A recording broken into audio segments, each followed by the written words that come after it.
this next one is going to be fun. This is with Lisa Barnett, who's the CEO and founder of Little Spoon. But on with me right now is not Lisa. Actually, I have a co-host tuning in. So this is Director of Marketing, Jamie Hartman. Jamie, just back from maternity leave from baby number 2. We were chatting in the studio, and I was like, Jamie, would you want to do a session? She's like, yeah, I'd actually love to talk to Lisa from Little Spoon. I was like, well, come on in. Let's do it. Jamie, welcome. Thank you. Thank you, Jonathan. Lisa, super excited for this. Lisa, thank you so much for joining us. We can't wait to take a big scoop out of a Little Spoon. And actually, I got to share with you right now, this is my little guy. This is Chase. And that is Little Spoon coconut mango puree all over his face. I love it. He loves it too. In the last month and a half, we've had the subscription, and he's been digging into all the purees and transitioning into like the more solid stuff. And so we're big fans, and I can't wait to hear more about really just the whole journey and your scale story and your model and all of that. So absolutely excited that you're one of our customers too. Well, I guess you want to just tell us a little bit more about Little Spoon? Tell our audience here.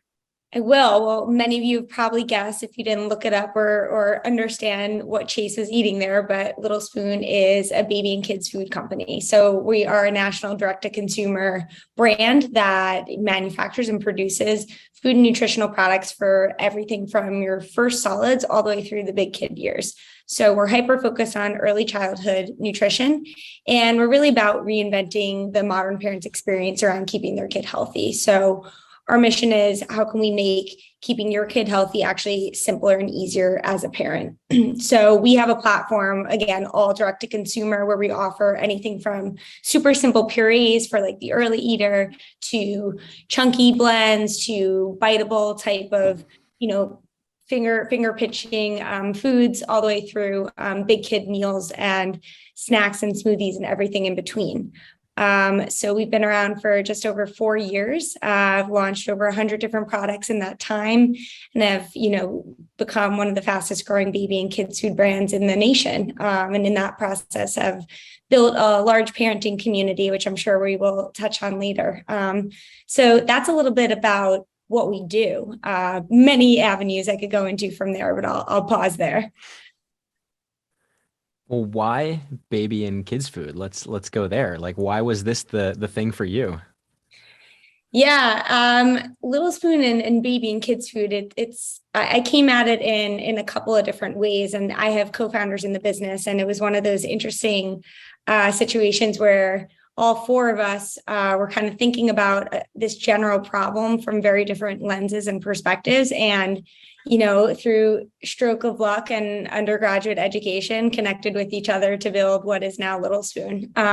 So personally, just taking a step back, my background, I've been in the consumer brands world pretty much since the beginning. Started out more on the strategy and data analytics side, and then quickly moved over to the operating side, where I was building, launching, and incubating digitally native brands for large traditional corporations who had yet to enter the day and age of direct-to-consumer and even e-commerce in spaces like food, fashion, and beauty. Right before starting Little Spoon, I was working in venture capital, and I was pretty obsessed with a couple of different verticals. One of them was a consumer that I was always thinking about and targeting, which is the female consumer.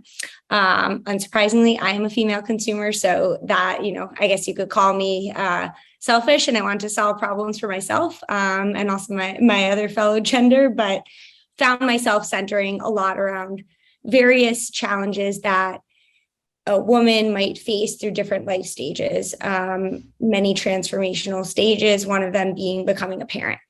And I started looking at this generation of new mothers and new parents that were coming into the fold. And I found it very interesting. It was my generation, the millennial generation. And this is a generation that, compared to other generations, statistically looks very, very different, right? Like, these are parents who are, bringing these behaviors and standards that have driven disruption in pretty much every other consumer category. You think about like pet food, you think about mattresses, like literally every other consumer category. But for some reason, back in like 2016, 2017, when we were starting Little Spoon and then launching Little Spoon, none of those changes were brought to the space of your children. So why was it that the decisions we were making for ourselves, for our pets, had better options than the decisions we were making concerning childcare and nutrition for children? And, that became even more interesting to me when you started to look at the burden that, parenting has on this generation specifically, and especially women. Childcare disproportionately falls to the woman, the mother, generally speaking, and statistically speaking. We're also in a generation of households that are more likely than not dual income, which means that everybody has less time. Yet we have a better understanding of food and health and nutrition. So we all kind of came together and were like, this makes no sense. It's crazy that there's this gap between what we know and what we want for ourselves and for our children and what is actually available to us. So we really came together and said, how can we change that reality? Surely we can make a higher quality product that doesn't break the bank, that's convenient, that empowers parents and especially mothers to do everything that they want to do during and beyond this life stage. So that was kind of how Little Spoon got started. Really just trying to close an insane trade-off. And by the way, I'm not a parent yet myself, so you can call me extremely proactive and extremely or anxiety ridden, that I couldn't see myself entering that life stage without closing the gap and fixing this problem first. Lisa, coming from the venture capital world, I think that's super interesting. What are some of the lessons that you learned working at a VC firm when you started Little Spoon? Like, what were you like, okay, these are the mistakes that these startups keep making, like Little Spoon's going to do it differently? Yeah, I think a couple that are just like macro and maybe some that are more specific to the space that I'm in. So starting at the macro level, one of the biggest learnings that I had being in venture capital first is really about how most founders early on actually fail because of lack of focus. My team loves when I say this, but it's like, you're more likely to die of indigestion, not starvation.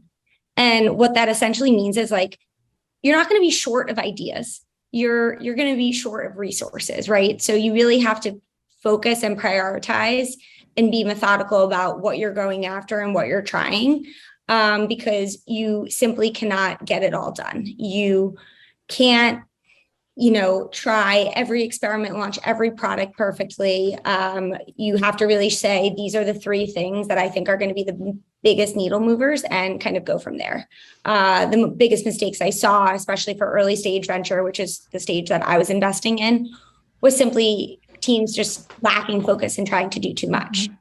The second piece, which, probably will sound like a theme because I always map back to this, is not being obsessed with the problem that you're solving, but rather selling the solution. It's the thing is, like, your solution is going to change 500 times in the trajectory of building a company. And if you're so focused on the product idea or the service idea or whatever it is that was in your head that you envisioned, you're going to fail multiple times over because you're going to be resistant to listening to feedback. You're going to be resistant to kind of like the scary word of pivoting, which isn't a bad thing in a company as long as you're prepared and do it smartly. But if you're focused on solving the problem, you'll be more in tune with your market and finding that product market fit faster because you'll be more open to iterating and you'll be more open to finding solutions to a problem you didn't even necessarily think of before you were in market. And then I'd say the third thing that's more specific to the space, I remember when I left my last VC firm, we were investors in a number of food delivery spaces that were failures. And so I got a lot of questions around like, are you seriously leaving this job as a partner of this VC firm to start a food company that you've just watched two different companies fail like multiple times over? And the answer is yes. But if you're going into a space that maybe has skeletons, or you're thinking about like, what's the right business model? Like, D2C in and of itself is not an innovation. It's a business model that has to make sense.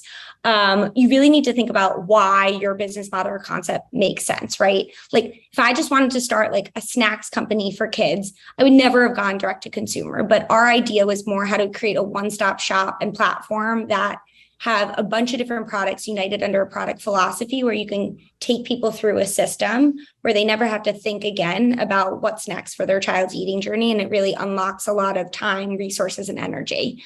That owning that platform made a lot of sense for the business model. It made a lot of sense for us to do food delivery.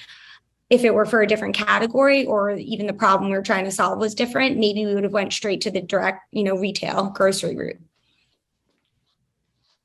How much of that pre-work did you put into, like, obviously you understand who you wanted to serve and you were understanding the market you wanted to go into, but like these days it seems like putting a business plan together is essentially dead. It's like you just act on the business idea and you figure out the plan along the way. So, but it sounds like you had a lot of ducks in a row. So where were you at with like defining that? I've heard your positioning statement, like the Casper of baby food or the Warby Parker of baby food, right? Like, was that defined then, or did that come as you built? So I'd say like the traditional business plan, like, first of all, everything looks more buttoned up in hindsight, right? Like everything looks like an overnight success. Like we've been thinking about this problem for over 6 years and working on this. So I'll start with that because I remember, especially early on getting into the startup world, feeling like it was like, how is everyone else doing it? But there's like years of failure and like pivoting and work that goes into the stuff that doesn't make it into the media story, right? Media stories are meant to be neat and meant to make sense. Unfortunately. So I'll start with that so that nobody's feeling bad there. What I will say though is that there are certain fundamentals that I think have to be in place before starting a business that you agree upon. Like one needs to be like, what is the problem you're truly trying to solve? I anticipated probably being a broken record, but I feel pretty strongly about that being a differentiator in terms of your focus and your ability to execute. Again, ideas are a dime a dozen. It's like sheerly about execution and iterating that makes a team successful versus not successful, among other things.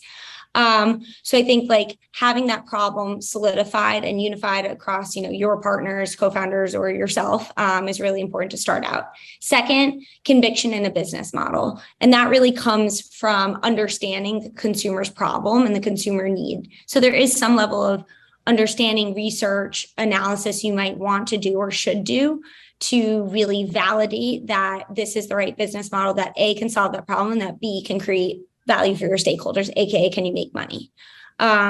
These things are fun. Like you can't just go out and say like, I have this cool product idea, like I'm going to launch this and see what happens. Like that's a bad idea. It doesn't mean you won't necessarily see success. But if you're trying to think, how can I change the landscape of a certain category, really having those two things locked in is very important. Third thing, especially in the consumer space, but I would argue this is important for any company, even if you're in the enterprise space as well, is really understanding who you are as a brand, right? Who do you want to be? What do you want to stand for? What is the reality you're looking to change? I think that affects how you go after getting those first customers, how it affects your go-to-market strategy. It affects the DNA of your company and your brand. And without that conviction and understanding, you will lack focus. So I think those are the three fundamentals where I'd say it doesn't matter what you're working on. You have to have those in play. The rest might depend on the situation. You did raise venture capital for Little Spoon, right? 7 million. Am I correct? No, we've raised a bit over 50 million. Over 50 now. Oh, yeah, wow. Yeah. I must have looked at the first article. You know what? And Crunchbase is always outdated, so don't worry about it. Okay. So did you raise to launch, or did you prove your market and a repeatable acquisition funnel and then go raise? A little bit of both. So we didn't raise proper institutional or what I would call venture money until our seed round. And that was very difficult for us to raise. Before that, we had small angel type checks in the business to help fuel the business, get the products off the ground, build sort of, I would call it not an MVP, but a stage after that, a functioning website and everything like that. So we did take in some angel money that was more strategic from people who are in the space or related to the space, as well as ourselves investing in the company. Once we were 6 months into market, we went out to raise our seed round, which was, again, our first venture capital money. That was incredibly difficult. Like having 6 months of data, basically, it could actually end up being harder to raise venture money with 6 months of data versus having no months of data. Because now you have a little bit to be dangerous, but not enough for them to believe you if it's a good story, because it's like, well, it's only 6 months. Who knows what's going to happen? Raising venture money that early on, or early on in general, is really about finding like the right marriage. It's literally like dating. And I'm not the first person to make this analogy, but like it's literally just finding someone who has the same alignment of beliefs that you do. The biggest learning I had going out to raise, and I didn't even have this learning being on the venture capital side, it really only came when I was out there like pounding the pavement and getting no's all the time, is finding an investor that believes in the market opportunity. Like if you're convincing someone that this is a good market to invest in, that the market's changing, that's a big opportunity, particularly in venture where they're looking for outsized returns, you're never going to raise that money that early on. Like maybe once you have metrics and data, but like you're never going to win the game of convincing someone that this is a market. And that happened a lot to Little Spoon. On the onset, we only launched with our pureed baby blends, right? This is just pureed food. Chase is in this stage right now. It's literally like from 6 months to maybe 10, 11 years old that they're eating pureed baby food. It's a very short lifespan. There's a ton of what we call organic churn, which is literally like you're going to age out of it. There's nothing we could do. We could be as cheap as possible. We could be as amazing as possible. You simply stop feeding your child pureed baby food at some point. That's really hard to raise against because, an investor is looking at, okay, you are constantly churning out people. How are you going to build the right lifetime value of this consumer? And so they had to buy into this vision of this platform that we now are today and that we're continuing to build. That was hard to do in the beginning. And so you had to find people to believe, hey, there's a problem. And it's not just about the fact that like shelf stable baby food is literally sitting on the shelf longer than the kid eating it's been alive. And the other convenient options are not there. That it's also believing like we have a generation of parents that are now into the fold that are looking for a different experience. And we have a way of disrupting both on the value axes as well as that experience axes that will prove out to help build a new household name, not just for baby food, but for early childhood nutrition and for this generation of parents. Like not everyone's going to buy that, right? So I would say like finding that market fit is really important between an investor and the founder and startup, particularly before you have enough business data to prove it out. So what was your go-to-market strategy? So I read that you guys delivered 1 million meals in the first year, which is absolutely incredible. So how did you do that? Thank you. Yeah, it's kind of amazing. Even doing it, like I don't, of course, I feel very fortunate and lucky, and I attribute that all to this incredible customer base that we've cultivated. And that's really become the competitive moat and story for Little Spoon for the past 4.5 years. Early on, we had very few resources and wanted to prove out this concept so that we could go out and raise venture money. We decided to kind of do an early access launch. We chose a couple of different cities, New York, which is our home city, including, and launched, our product line with a campaign, which was called No More Old Baby Food. So I'm pretty sure the microsite still exists, but if it doesn't, the YouTube does, if you're curious. But the idea was, and this stems from a philosophy of brand building that I have developed over the years, which is the best brands are built like social movements. When you think about like a really good social movement, they are really good at unifying and cultivating a base to like rally against a reality that people disagree with. They're really good at establishing an enemy for everyone to unite under. They have clear values. They get people to like do your work for you. It's very word of mouth driven. And so I get a lot of inspiration as a marketer from social movements and successful social movements. And so when we launched Little Spoon with few resources, we were like, the only way for this to be successful, given we have maybe $50K for a year that we could spend in marketing, we need to get people to rally behind us. We need this to be a word of mouth driven business. And part of the reasons I was so excited about starting a company in this space is because parents they talk, right? And those of you who are parents probably know this. You get a lot of, recommendations from fellow parents, good or bad. So it can make or break you as a brand in this space. And so we launched No More Old Baby Food. It was a campaign, both, had a video as well as a bunch of microsite with a bunch of facts. That was pretty much just like, we know we can't actively call out a specific brand. Like we weren't about to go to market and be like, Gerber sucks. Like just wasn't the game we wanted to play, wasn't the bone we wanted to pick. But we did want to establish an enemy, and we wanted to do it in a way that wasn't necessarily making a claim like this food is bad for you, but rather was helping consumers pique their interest and learn more. We wanted people to just educate themselves and come to their own decision around, okay, I actually prefer to feed my child something like Little Spoon, which is fresh and organic and has nothing added to it and isn't using heat pasteurization the way shelf-stable food is. And so No More Old Baby Food is basically the implication of like, wait a second, what do you mean old baby food? There's old baby food. And you look, and our whole video is about kind of like creating these visual cues around shelf-stable food versus fresh food. And that really got people talking, got people researching, and we created a landing page and a whole site, including all of those facts. And then we had a 24/7 texting service that was ready on our website to answer all of the questions and start those conversations and dialogues. And that really ballooned into a really successful launch that we then cultivated by essentially saying we want to get to this many customers, and we want to make sure we speak directly to every single one of those customers and make sure every single one of them gets at least 2 orders.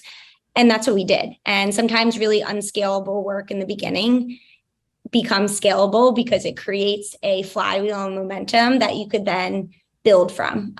So there are many more details and directions I could go into there, but that's kind of the high level of how we got Little Spoon off the ground.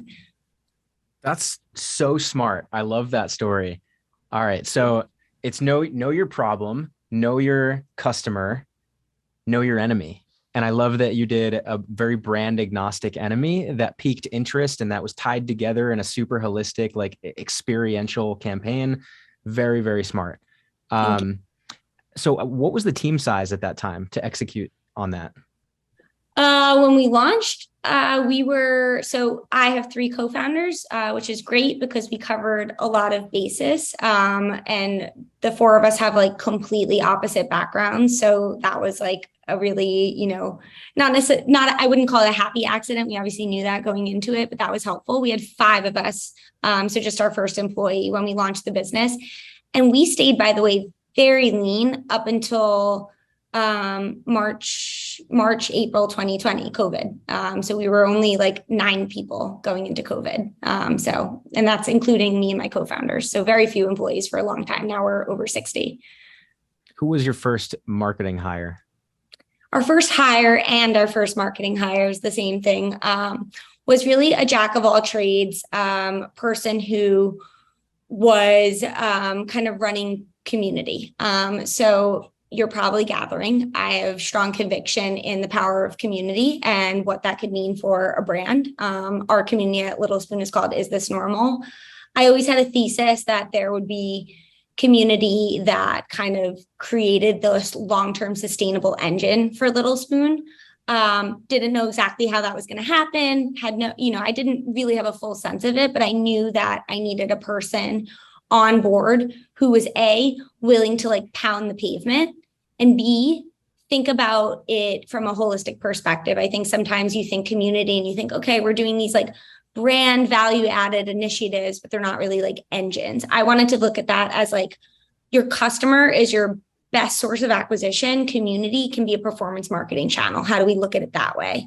So found someone who I had previously known in my life. And actually some of my co-founders also had known her on a personal level.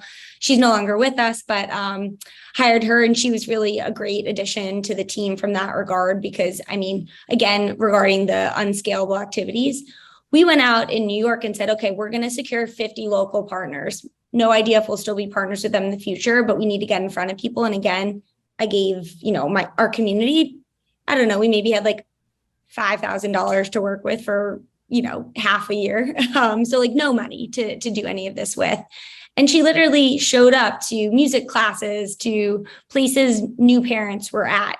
And she is a very personable person. Like her weapon is that like she can talk to anybody and make anybody feel good, right? And that's exactly what we needed. And that helped us, again, build this momentum and flywheel in the beginning. And she became like best friends with not just partners, but like customers who she texts with on a daily basis. And again, it's not something you could do once you're 50, 60, 70,000 customers, but it's important early on because it really helped us understand who our customer base was and how can we unify community together. So that was a really important hire for us. You mentioned parents talk, and I feel like that's truer words couldn't be spoken, but obviously half the stuff we bought for Chase when he was born was from like your recommendation, Jamie. Yeah. Well, I feel like there's like passion there. There's such like a problem as a parent that you have with just like so many choices and looking at ingredients, and it's so overwhelming. And so when you find things that you like, then that's making your life easier and your children's healthier. Like that's the gift that keeps on giving. So I assume that that sort of thinking is what led you to the Is This Normal community. When did you launch that? Like how long after founding the company? Yeah, that's a lot of the thinking and some of the trends. And I'll take you guys through a quick story because it's pretty interesting. But we launched Is This Normal, which was very intentionally launched as a sister brand, not like Little Spoon's community or anything like that. We had a precursor to it in the end of 2019, and then like into 2020 during COVID, that's when it really like blossomed into what it really is today.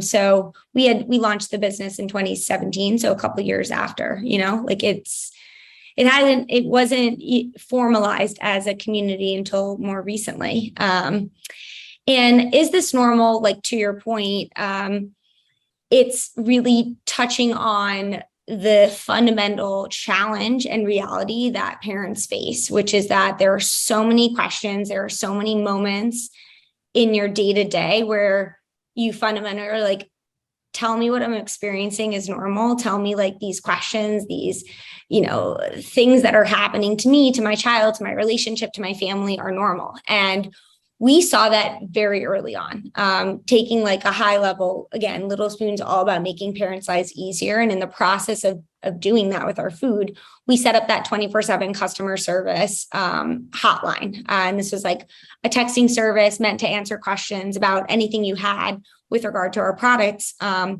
what ended up happening was we got so overwhelmed as co-founders waking up at different shifts, like answering these messages, that we ended up hiring a customer as our first customer care part-time member of the team. And she's a mom. She was a new mom. She was like, 7-8 months into the game, like wanted to get back into work. And she was very personal in these conversations. People would find out very quickly because she would say like, oh, I fed my child this a couple months ago. Have you tried X, Y, and Z? And so all of a sudden, our customer care channel became like an unloading ground for people to think, oh, you're a new parent too. Like, I just want you to know, like, this is how I'm feeling. Like you felt this way too, right? Like a lot of it was just wanting to feel like you weren't the only one, which is a lot, especially early on when your child's like an infant. That is how you're feeling as a parent, especially as a mother. So kind of realized that there was a bigger opportunity there where we were having all of these like repetitive one-to-one conversations. And it's like, okay, if we could just bring these one-to-one convos from one-to-one to one-to-many, we could actually solve an even bigger problem. And by the way, add tremendous business value to us because our target audience is naturally looking for information and community on these topics that we can then capture and have an owned audience around, which is even more important for those of you who, and I imagine a lot of you are marketers on the phone, on the Zoom here right now, ever important given, what's been happening since iOS and just, skyrocketing CPAs on most of our more like OG digital ad channels. So Is This Normal was a result of kind of our customer and mission centric mentality of like, we just want to focus on solving this problem for the customer and be responsive to that. And so that's where Is This Normal started. And it's now like an advice column where you can write in, access like our expert panel, ask any question that you have. We will publish an answer to that. It'll be research driven. And it's also an owned community. We have over 700,000 weekly newsletter subscribers. It's a massive audience for us. Do you still have the texting service? We sure do. My care team doesn't like when I call it 24/7. It's probably like 27. But I constantly say 24/7 and then get myself in trouble there, but it's nearly 24/7. Nearly on demand. Nearly. Yes. We're and you can call and access us through phone support as well. I'm glad you brought up the skyrocketing CPAs and like just generally what's been happening with like pure paid digital acquisition, right? I'd love to hear about what you're succeeding with in the rest of your marketing mix right now. So a lot of people can learn from this because people are struggling, right? The game is changing.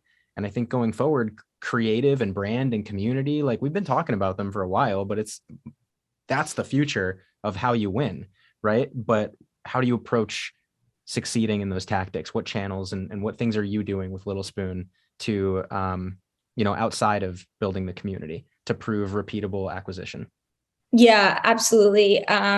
You said it well. And what I like to say about like returning to some of these core channels, it's literally like back to basics. It's like 1.0 version of marketing. It's some of the things that are most important, of course, like establishing your brand identity, making sure you're solving a problem, doing that in a way that gets people talking, gets your customers to work for you is like the fundamental baseline.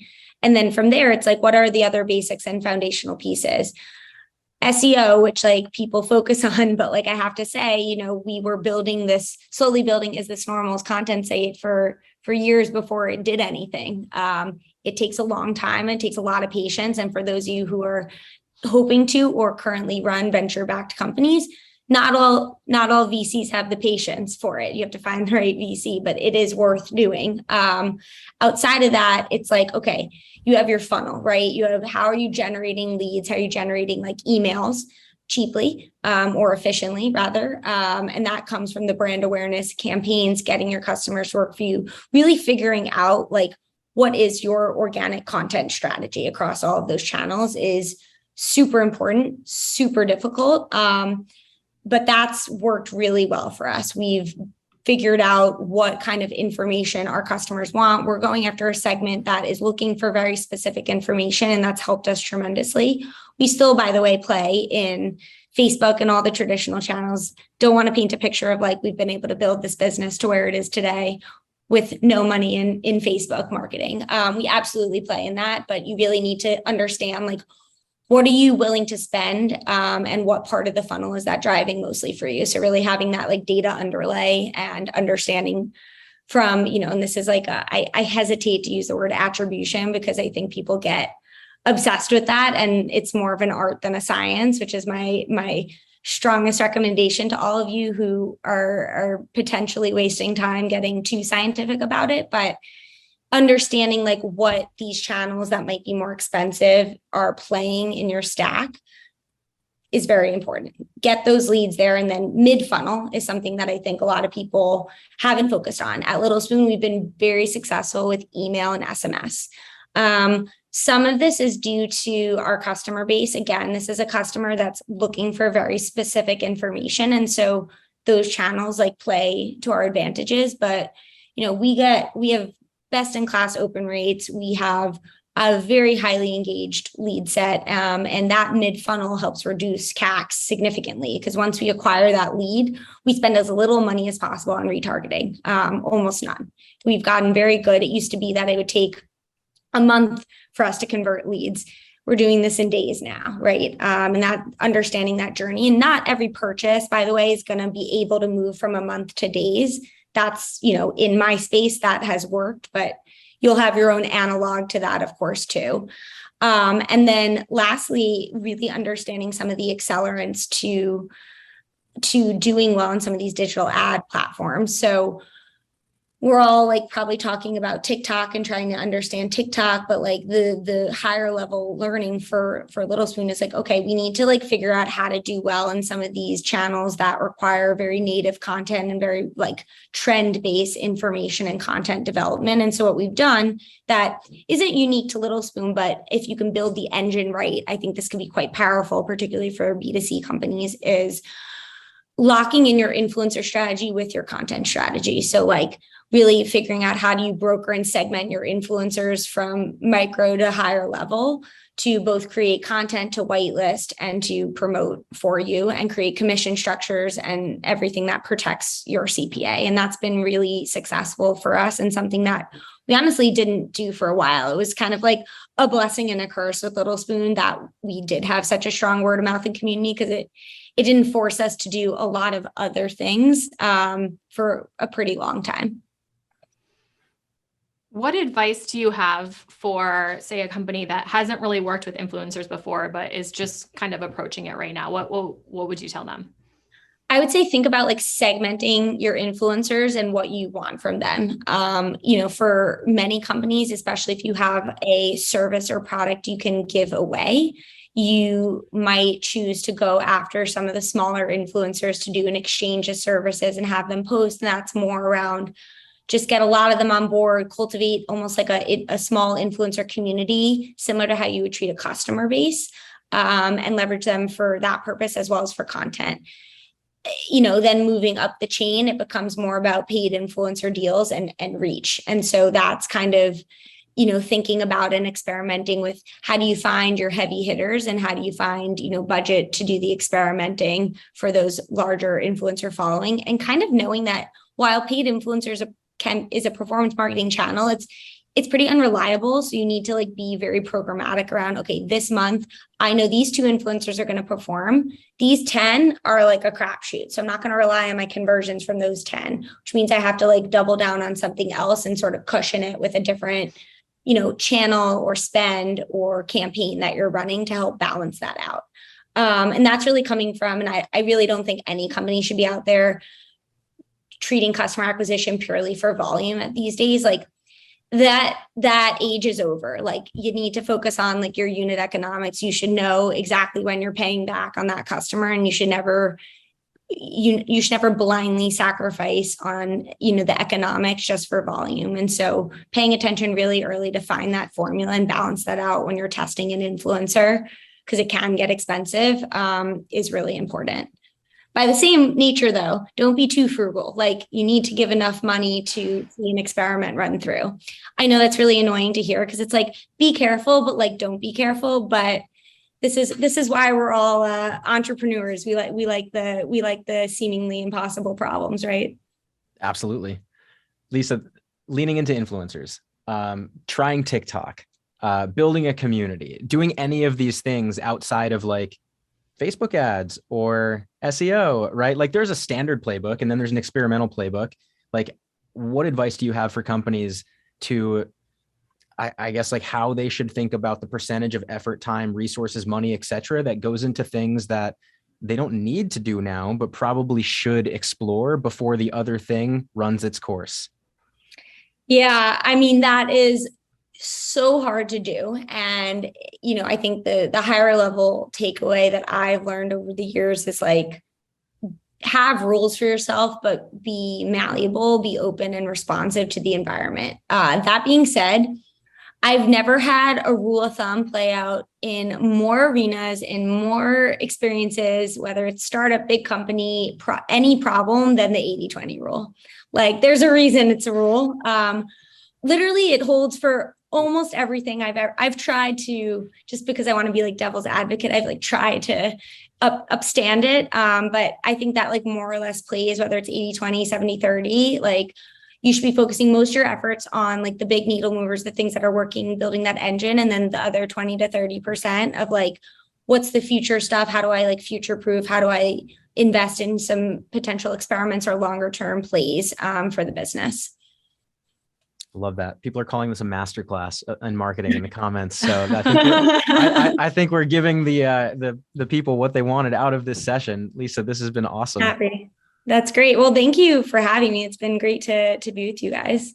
I gotta say, I think you two, you and Jamie share a background. Is this right? In Jamie Penn Wharton? Yeah, Penn, Wharton. Let's go Quakers. Let's go. I even went to Quaker High School, so it runs deep. Wow. Awesome. Lisa, this was wonderful. Thank you. I wish we could go for so much longer, but we have a 5-minute break before our next session to end the day with Seth Godin. I definitely will follow up with you because this has been a lot of fun. That sounds great. And if anybody has questions, feel free to reach out on LinkedIn or Instagram or something like that. I'm happy to be here. I love all entrepreneurs and everyone solving problems. So thanks for having me. Thank you. Thanks so much, Lisa.